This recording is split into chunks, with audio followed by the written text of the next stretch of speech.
మీ business ఏదైనా మీ ఊర్లో promotion చేయాలంటే అది సుమన్ టీవీతోనే సాధ్యం. ఇప్పుడే సంప్రదించండి.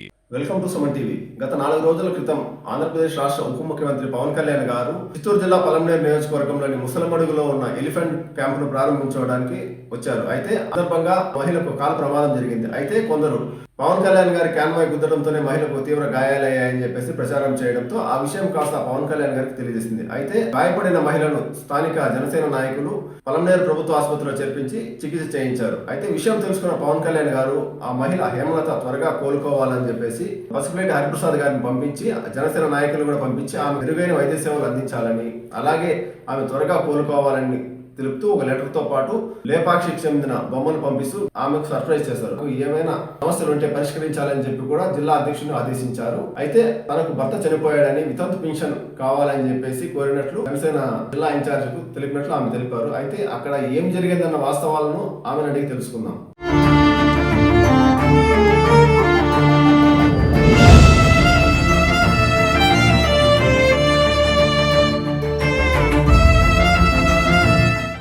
సార్, పవన్ కళ్యాణ్ గారు వచ్చారు. అందరూ మా లేడీస్ అంతా హారతి ఇవ్వాలని రోడ్లో నిలబడుకున్నాము.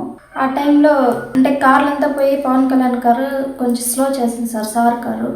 ఆ టైంలో వెనక నుంచి జెంట్స్ అంతా ఎక్కువ ఉన్నారు, క్రౌడ్, వాళ్ళు వెనక నుంచి తోస్తారు. ఆ టైంలో కింద పడిపోయి కారు దగ్గర తొక్కేసలాటలో నా కాళ్ళు ఫ్రాక్చర్ అయింది సార్. మీరు పవన్ కళ్యాణ్ గారు క్యాన్వాయ్ మళ్ళీ గుద్దింది అని చెప్తున్నారు కదమ్మా, దీంట్లో వాస్తవం ఎంత ఉంది? గుద్దిందంటే కారు గుద్దలేదు సార్, జనాలు తోసినప్పుడు కింద పడిపోయినాం కారు దగ్గర. ఆ టైంలో గార్డ్స్ అంతా నెట్టినప్పుడు కాలు తొక్కేశారు సార్, అప్పుడు గాయమైంది. కారు అయితే గుద్దలేదు.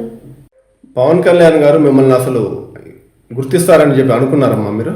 ఎక్స్పెక్ట్ చేయలేదు సార్, కానీ మా కోసం త్వరగా కోలుకోవాలని లెటరు గిఫ్ట్ అంతా పంపించి ఇన్ఛార్జు జనసేన పార్టీ అధినేతలు అంతా వచ్చి పరామర్శించి వెళ్ళారు సార్.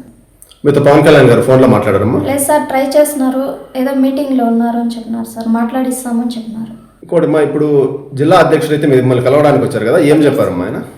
అంతా చూసి చెప్పారు సార్, నార్మల్గా ఉంది, 10 days రెస్ట్ తీసుకోవాలి, మీకు ఏ చిన్న హెల్ప్ కావాలన్నా మమ్మల్ని అడగండి, మేము చేస్తాము, చూసుకుంటాము అనేసి. నాకు పింఛన్ లేదు సార్, మా ఆయన చనిపోయినారు, 2 పిల్లలు ఉన్నారు, 4 years అయింది, ఇంతవరకు పింఛన్ లేదు. ఇల్లు గురించి చెప్పినాము, మా వల్ల అయింది, మేము చేస్తాము, మేము చూసుకుంటాము నిన్ను అని చెప్పినారు సార్.